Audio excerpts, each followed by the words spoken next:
In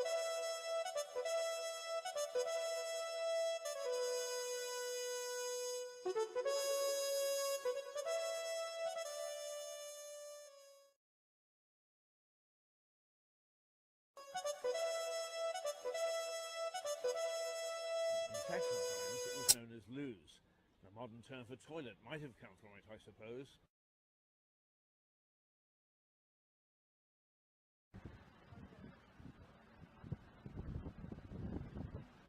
I'm Keith Hayes, and you'll be sick and tired of my face by the time this series ends, but I hope you'll bear with me as I shuffle through the streets of this lovely town, pop in and out of its pubs, and tell you a story of its bloody past. But the town became respectable and is now known as Lewes. That's Lew-is, not lose. But its original name does come from Saxon times. And this pretty little town in East Sussex, nicely tucked under the shelter of the South Downs, has had this high street for longer than written records go back. Pretty normal sort of UK high street, really. Typical shops and stores each side of it. Looks just like High Street UK. High Street UK, from John O'Groats to Land's End, have all got a history. But this little stretch of road has a violent and bloody history. And that history reflects much of the history of the country itself. A pint pulled from a tap is the tipple of most Englishmen, I suspect. They sure tippled in Lewes in the past. This pub goes back to 1742. There's a list of the landlords to prove it. Today, sitting on the high street, it's one of the 16 pubs in a town of 16,000. 150 years ago, there were 63 pubs in Lewes and 18 breweries. And in those days, there were only 9,000 people. Wow, what a tall tale. Yes, but true. And over the next few programs, I'm going to take a closer look at some of the bloodier and more sensational events that have occurred on this seemingly normal high street.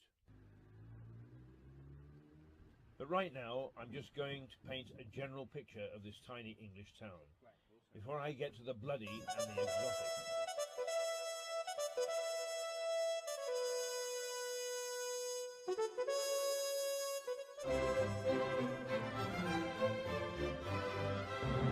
I'm here in the village of Charleston, a charming, picturesque British village with a population of 500.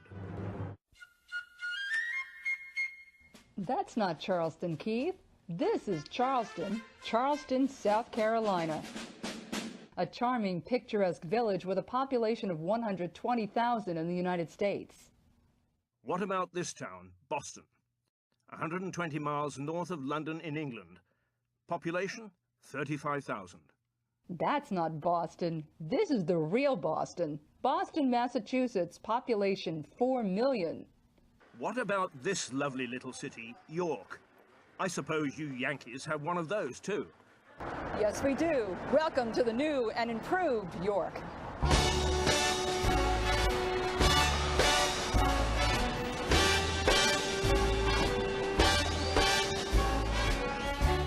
Now here's one you can't beat, London. That's London in England. Population, 8 million. Okay, I'll give you that one. Join us for a journey to different cities with the same name. A new show comparing big American cities with the small British and European towns that share the same name. We never should have let you win that little war, Melissa. Actually, Keith, we beat you at 2 little wars. What's in a name? Coming soon to public television.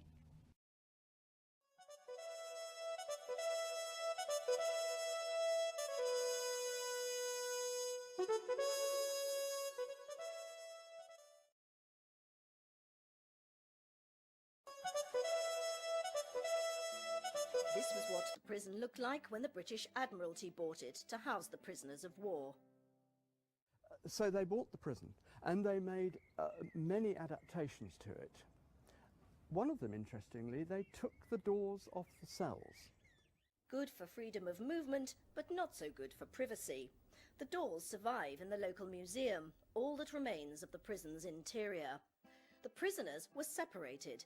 The enlisted men, mostly Finns, Swedes and a few Åland Islanders, were put into the prison, 3 to a cell. But it was a different situation for the Russian officers. The officers, very different case. They were billeted out amongst the gentry families of the town and surrounding areas, not just Lewes.